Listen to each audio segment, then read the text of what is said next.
France में भारतीय पर्यटकों को संबोधित करते हुए केंद्रीय मंत्री पीयूष गोयल ने भारत की अर्थव्यवस्था को लेकर कई बड़े दावे किए हैं। उन्होंने कहा कि देश की आजादी के 100वें वर्ष तक भारतीय अर्थव्यवस्था में अभूतपूर्व वृद्धि होगी। 2027-2028 के बीच भारत दुनिया का तीसरी सबसे बड़ी अर्थव्यवस्था बनकर उभरेगा। फ्रांस की यात्रा पर गए केंद्रीय मंत्री पीयूष गोयल ने सोमवार को कहा कि भारत की अर्थव्यवस्था में सकारात्मक बदलाव देखने को मिल रहे हैं। अगर यही क्रम चलता रहा तो वह दिन दूर नहीं है जब भारत दुनिया की शीर्ष अर्थव्यवस्था बन जाएगा। उन्होंने कहा कि हम फिलहाल 5वीं सबसे बड़ी अर्थव्यवस्था हैं।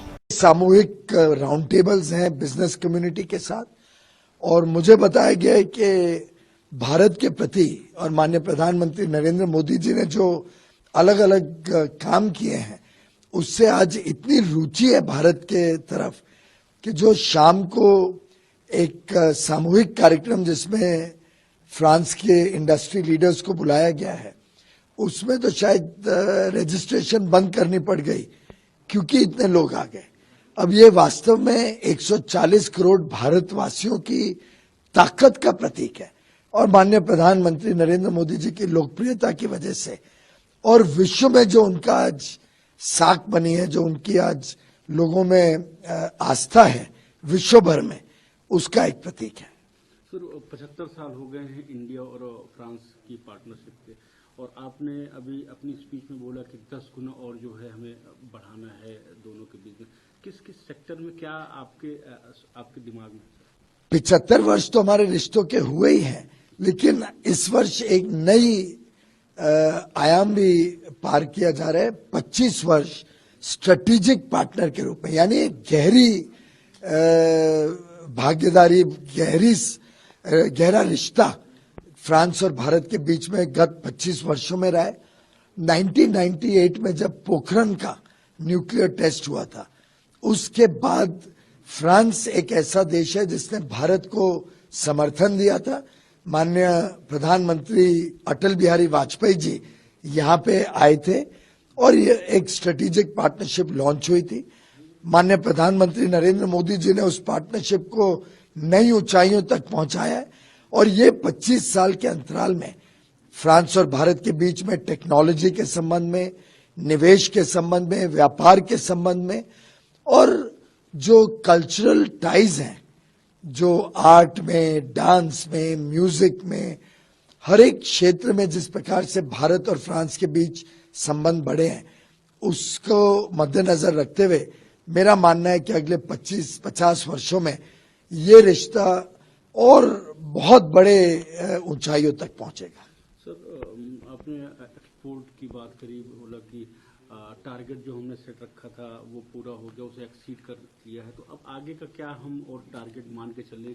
जिस तरह से दुनिया भर के देशों का इंडिया के प्रति रुझान देखने को मिल रहा है, उसके बाद देखिए, मोदी जी को हाल में इटालियन प्राइम मिनिस्टर ने कहा कि विश्व के सबसे most love leader in the world, पूरी दुनिया आज प्रधानमंत्री मोदी जी के ऊपर विश्वास करती है कि ये विश्व की समस्याओं का हल अगर कोई निकाल सकता है तो आज प्रधानमंत्री नरेंद्र मोदी है। और उस प्रकार से जब विश्व को भारत पे इतना विश्वास है, भारत के नेतृत्व पे इतनी आस्था है, तो मैं समझता हूं कि व्यापार और निवेश में भी उसका हमने पूरी तरीके से लाभ लेना चाहिए।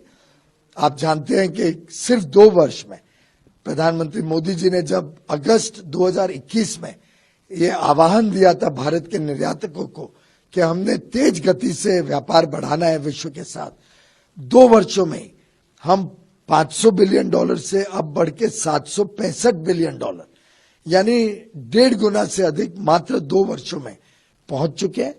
अब लक्ष्य है कि 2030 तक हमने $2 ट्रिलियन, यानी और अभी इसको 3 गुना बढ़ाना है अगले 7 वर्षों में।